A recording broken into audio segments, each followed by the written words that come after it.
Bang, ini gugatannya berarti untuk dua gugatan yang langsung dimasukkan atau hanya satu gugatan dulu? Terus yang kedua, kalau kita lihat dari perjalanan kasusnya kan yang ditangani oleh Kompas Tipikor maupun Polda Metro Jaya, Pak Febri ini belum sama sekali diperiksa sebagai saksi, langsung sudah ditetapkan sebagai tersangka.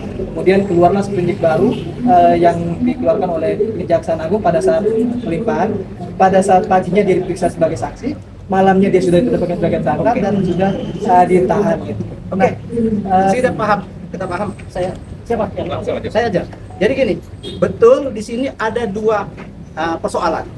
Persoalan pertama, proses upaya-upaya paksa yang dilakukan sebelum diterima oleh kejaksaan.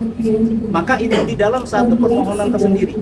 Persoalan kedua adalah proses dan upaya-upaya paksa setelah dilakukan oleh kejaksaan. Itu di dalam suatu permohonan sendiri. Sehingga pada hari ini kami mendaftarkan dua permohonan. Clear? Termohon di dua berkas. Oke, cukup ya. Ada pertanyaan lagi. Apa benar katanya selama proses kita ini belum ada dokumen atau surat-surat itu penyitaan baru? Artinya Kejaksaan ini pasti pakai dokumen penyitaan dari Polri. Itulah yang akan kita uji. Mungkin contohnya itu yang akan kita uji. Contohnya nanti gini.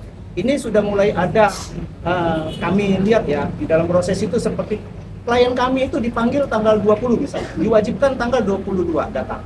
Di dalam hukum acara itu harusnya panggilan yang patut dikasih waktu 3 hari. Dan itu dilakukan sampai sekarang oleh Kejaksaan Agung terhadap semua para saksi. Sehingga kami sendiri melihat apakah masih dihormati. Itu prosesnya yang kami akan uji di sini. Oke, terima kasih banyak. Terima kasih. Masih ada pertanyaan terakhir? Jadi bakal ada koordinasi nggak dengan pra-peradilan yang diajukan sama Don Tito, soalnya kan salah satu yang akan diuji adalah penggeledahan paksa di rumah yang disentul. Itu kan ada kaitan berkelindan juga antara Pak Febri dan Pak Tito. Akan ada koordinasi atau gimana Pak? Tim kami ini, tim advokat ini, kliennya adalah Pak Febri Adriansyah, mengajukan dua permohonan. Apakah tim lain atau tersangka lain atau pihak lain mengajukan pra peradilan juga, itu hak masing-masing.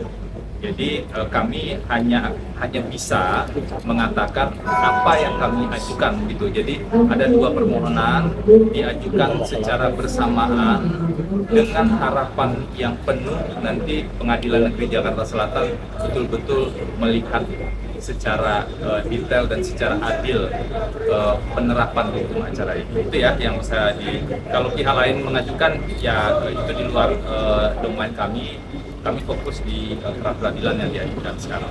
Ini berarti untuk termohon dalam hal ini Tadi sudah dijawab soal itu. Silakan pertanyaan lain kalau ada. Cukup ya. Terima kasih teman-teman semua. Selamat siang. Terima kasih semua ya. Bilang aja.